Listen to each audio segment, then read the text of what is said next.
Hello प्यारे साथियों। स्वागत है आपका आपके अपने प्यारे YouTube channel exam warrior hub पर। आशा करता हूँ आप लोग स्वस्थ और मस्त होंगे। हमने पिछली वीडियो में प्रश्नावली दो ए के सभी प्रश्नों को अच्छे तरीके से हल किया था। आज हम प्रश्नावली 2B पढ़ने जा रहे हैं। ठीक है, हम इस प्रश्नावली के सभी प्रश्नों को शानदार तरीके से सॉल्व करेंगे और अच्छे से समझेंगे। तो प्रश्नों को शुरू करने से पहले हम कुछ कॉन्सेप्ट समझ लेते हैं। इस प्रश्नावली में कौन कौन से कॉन्सेप्ट यूज होने वाले हैं।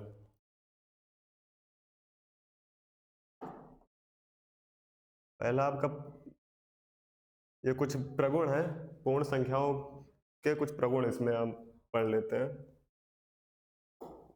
पहला प्रगुण है योग का संवरक प्रगुण।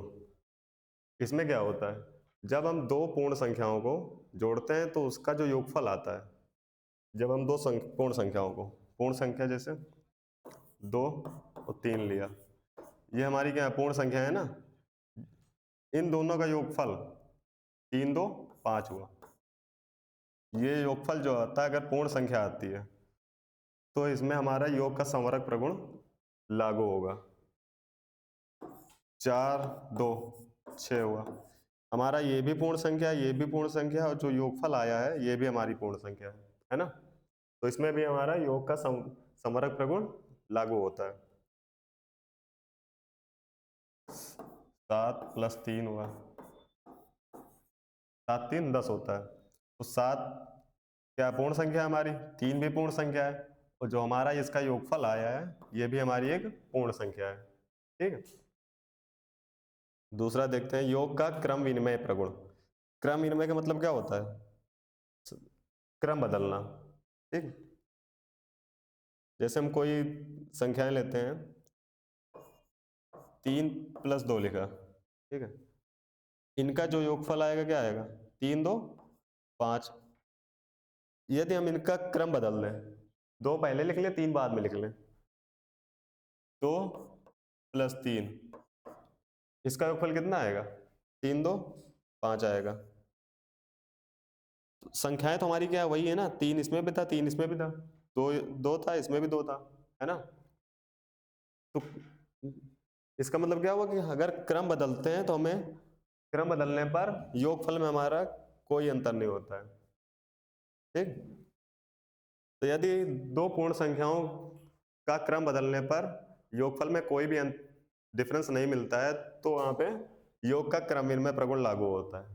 ठीक है, अब जैसे एक और एग्जांपल ले लेते हैं, 7 + 2 कितना होगा, 9 हो जाएगा। इसका अंक क्रम बदल देते हैं, 2 पहले लिख देते हैं, 7 बाद में लिख देते हैं, 2 + 7, अब भी कितना रहेगा, 9 ही तो रहेगा। ठीक है,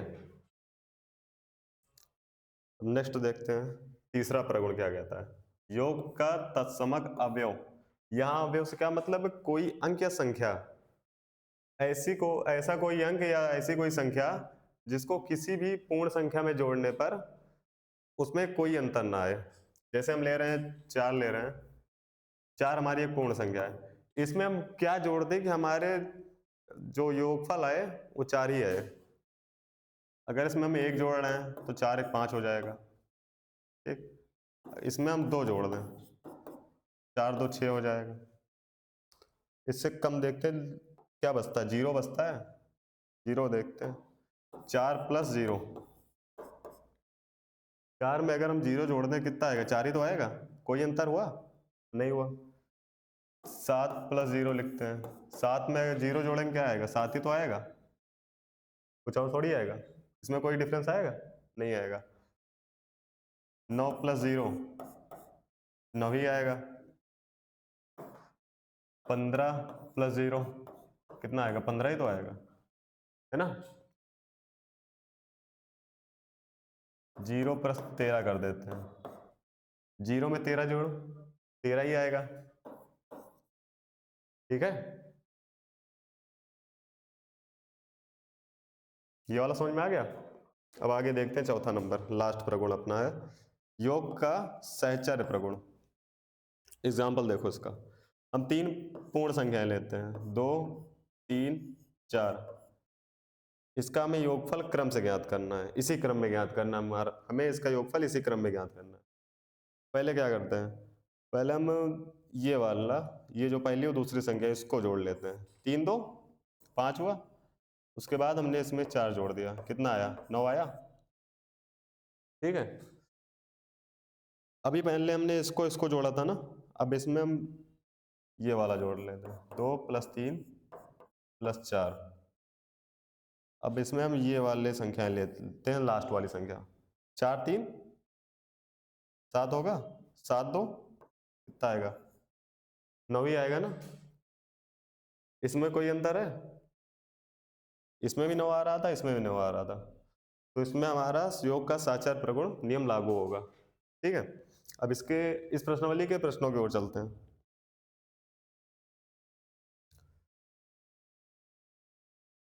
ये आपको दिख रहा है कि नहीं दिख रहा, इसको थोड़ा और बड़ा कर देते हैं।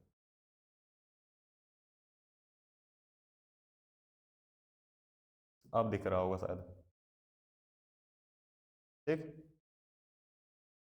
ठीक है, ये अभ्यास 2B, इसका पहला प्रश्न क्या कह रहा है, संख्या रेखा पर अंकित योग तथ्यों को लिखिए। मतलब जो आपको ये संख्या रेखा दी है, इनका योग लिखना है। ठीक, इनका योग लिखना है, निकालो इसका योग। ये पहली रेखा कहां से कहां तक गई है, यहां से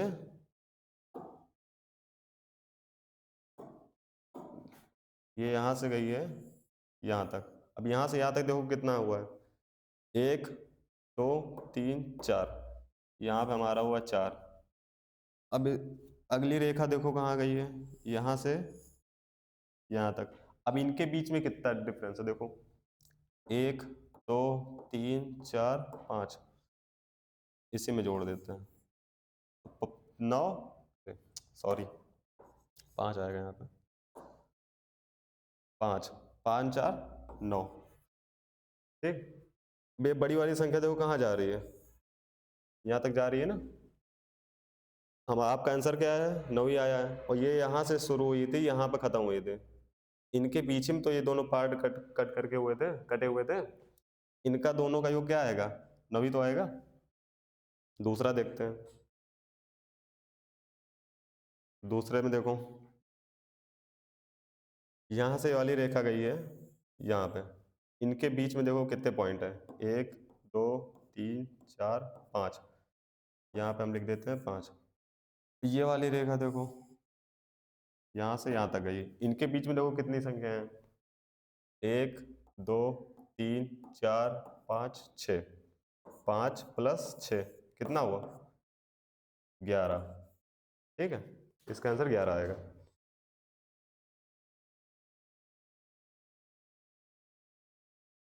अब दूसरा प्रश्न देखते हैं, निम्नांकित तथ्यों को संख्या रेखा पर दिखाइए। जो आपको दिए गए हैं, 3 प्रश्न दिए गए हैं, इनको संख्या रेखा पर दिखाना है। पहला प्रश्न देखते हैं, पहला है 5 + 4 = 9। दूसरे का पहला 5 + 4 = 9। पहले तुम संख्या रेखा खींच लेते हैं। ठीक,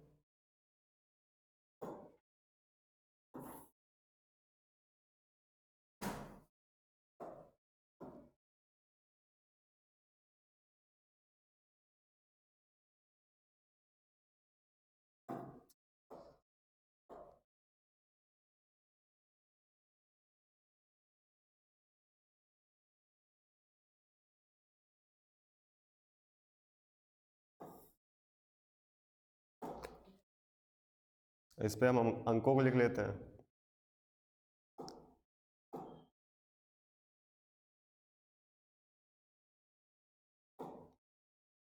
0 शुरू करते हैं, 0 1 2 3 4 5 6 7 8 9 10। ठीक, अब इसमें देखो पहला क्या बोल रहा है, 5 + 4, पहला है 5, पहले 5 तक हम देखते हैं। हम 0 से शुरू करेंगे, पहले 5 तक जाना है हमको। ये, ठीक। अब उसके बाद बोल रहा है 4, तो ये जो यहाँ पे रुके हो इसी के बाद फिर लिखना है, फिर लाइन खींचनी है आपको 4 अंकों तक, 1 2 3 4 यहाँ तक जाएगा 9 तक, ठीक है। अब यहाँ से यहाँ तक में देखो कितना हुआ टोटल, कितनी संख्या है, 1 है, 2 3 4 5 6 7 8 9 है ना। आपका 9 आंसर भी आ रहा है। ये आपकी संख्या रेखा खींच चुकी है, ठीक है।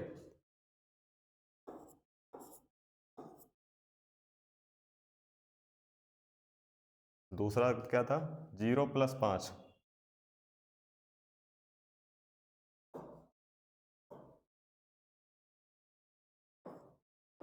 दूसरा था 0 + 5 बराबर 5 आएगा। संख्या रेखा खींचते हैं।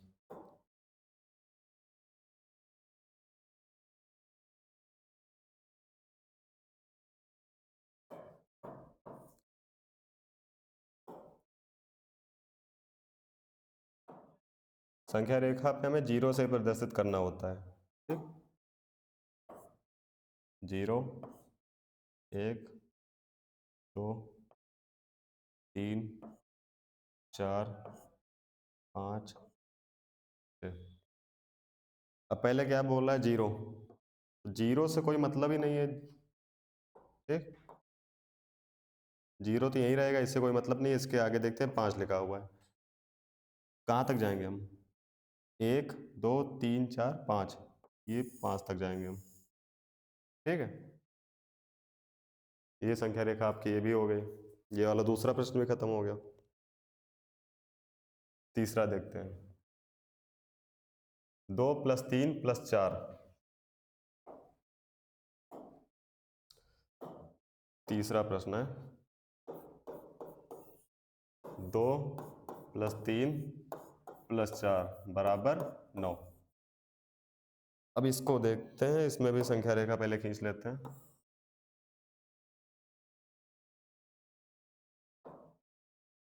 संख्याओं को प्रदर्शित कर देते हैं इसमें, 0 1 2 3 4 5 6 7 8 9 10। अब इसमें देखो, पहले क्या बोल रहा, 2, ठीक। 0 से हम शुरू करेंगे 2 तक, ये। अब 2 के बाद बोल रहा है 3, मतलब 3 संख्याओं तक। यहाँ हम रुके थे, यहाँ से फिर हम 3 संख्याएं जाएंगे, 1 2 3, 3 संख्या हमारी 5 आ रही है। उसके बाद 4 बोल रहा है, फिर यहीं से शुरू करेंगे 4 संख्याओं तक, 1 2 3 4, ये कितना आ गया आपका, 9, ठीक है। ये आपके ये भी संख्या रेखा पर प्रदर्शित हो गई है, ठीक। अगला प्रश्न देखते हैं,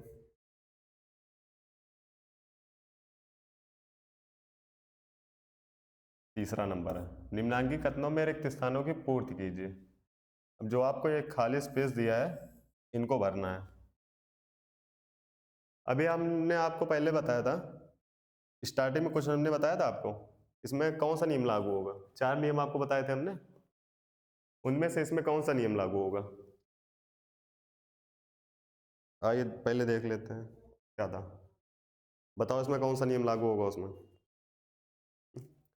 ये दूसरा वाला देखो, योग का क्रम विनिमय प्रगुण, क्या बताया था इसमें कि संख्याओं के क्रम को बदलने पे योगफल में कोई अंतर नहीं होता है, दोनों बराबर थी ना संख्या। देखते हैं इसमें, 345 + 789 दिया हुआ है और बराबर में 345 दिया हुआ है, तो हम यहाँ खाली जगह पे हम क्या भरेंगे,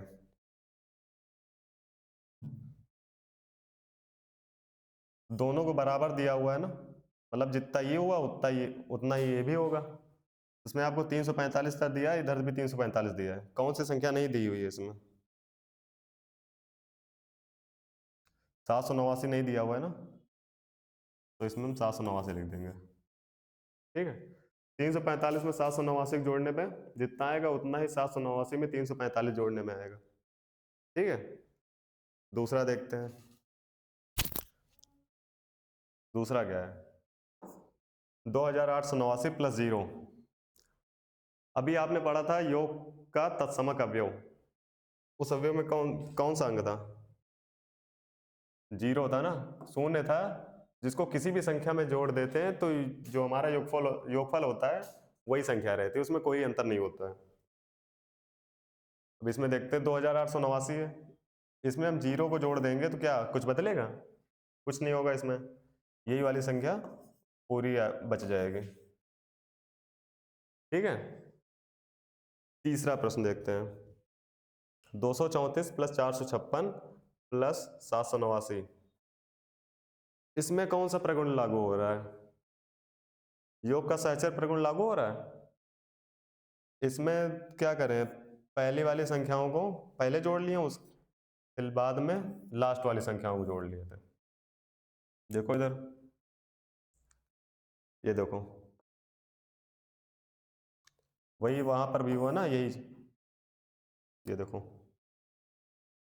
अब 456 789 दे चुके हैं, बचा क्या है? यही 234 बचा है, तो ये 234 हम यहां लिख देंगे। ठीक है, अगला प्रश्न देखते हैं, लास्ट इस प्रश्नावली का अंतिम क्वेश्चन है, चौथा नंबर। पूर्ण संख्याओं के लिए घटाने की संक्रिया क्रम विनिमय नहीं है। पूरा क्वेश्चन नहीं दिख रहा, अब दिख रहा होगा, दिख रहा है अब? पूर्ण संख्याओं के लिए घटाने की संक्रिया क्रम विनिमय नहीं है, 3 विभिन्न युग्म लेकर इसकी जांच कीजिए। इसमें कह रहा है कि पूर्ण संख्याओं को जब घटाते हैं तो उसमें क्रम विनिमय नियम लागू नहीं होता है, इसकी हमें जांच करनी है। ठीक, चलिए करते हैं। 3 युग्म ले लेते हैं पहले। चौथा प्रश्न है,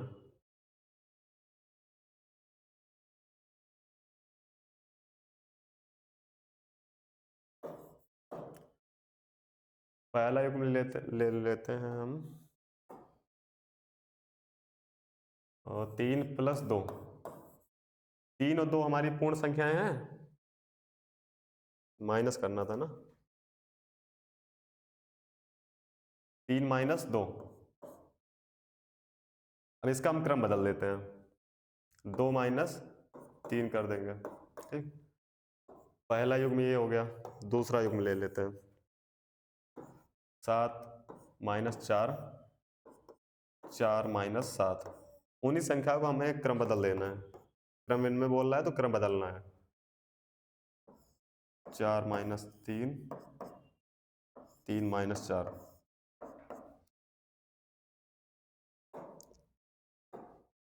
अब देखते हैं, इसमें 3 में से 2 जाए कितना बचेगा?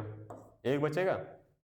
ठीक है, अब इसमें देखो 2 में से 3 जाएगा, ये तो पूर्ण संख्या आपकी आ गई, ये क्या है? पूर्ण संख्या है, ये हमारी पूर्ण संख्या है। ठीक, 2 में से 3 जाएगा, कितना आएगा? -1 आएगा। क्या ये आपके पूर्ण संख्या है? पूर्ण संख्या में हमने क्या पढ़ा था? पूर्ण संख्या में क्या आता था? 0 से शुरू होती थी, 0 1 2 3 ऐसे आगे तक जाती थी। उसमें कभी कहीं हमने -1 पढ़ा था? -1 उसमें कहीं आया है? नहीं है ना, तो हमारी पूर्ण संख्या नहीं है।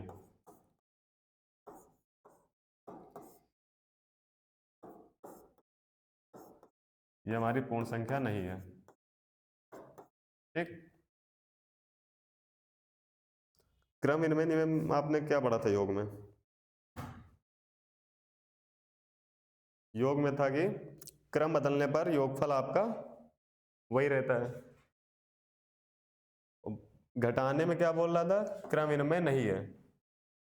योगफल तो इसमें देखो क्या आ रहा है, अलग आ रहा है ना, इसमें भी, इसमें 1 आ रहा है, इसमें -1 आ रहा है। दूसरा करके देखते हैं, 7 में से 4 जाएगा, 3 बचेगा।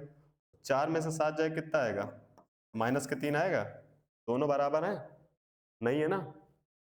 4 में से 3 जाएगा, 1 बचेगा। तो 3 में से 4 जाएगा तो -3 बचेगा। आया समझ में? इसमें क्या कह रहा था प्रश्न देखो, पूर्ण संख्याओं के लिए घटाने की संक्रिया क्रमन्वय नहीं है। इसमें पहले बता दिया नहीं है, तो 3 विभिन्न युग्म लेके आपको इसकी जांच करनी थी। आपने जांच भी कर दी है। एक युग्म ये हो गया, दूसरा ये, तीसरा ये, 3 युग्म ले लिए और आपके उत्तर की जांच हो चुकी है।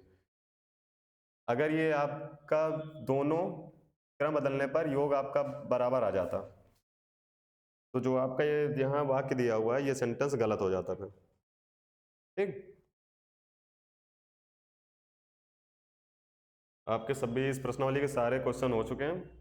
नेक्स्ट नेक्स्ट वीडियो में आपको अगले प्रश्नावली के सभी प्रश्नों के हल मिल जाएंगे। ठीक है, आशा करता हूँ आप लोगों को वीडियो अच्छी लगी होगी और सारे प्रश्न अच्छे से समझ में आए होंगे। धन्यवाद।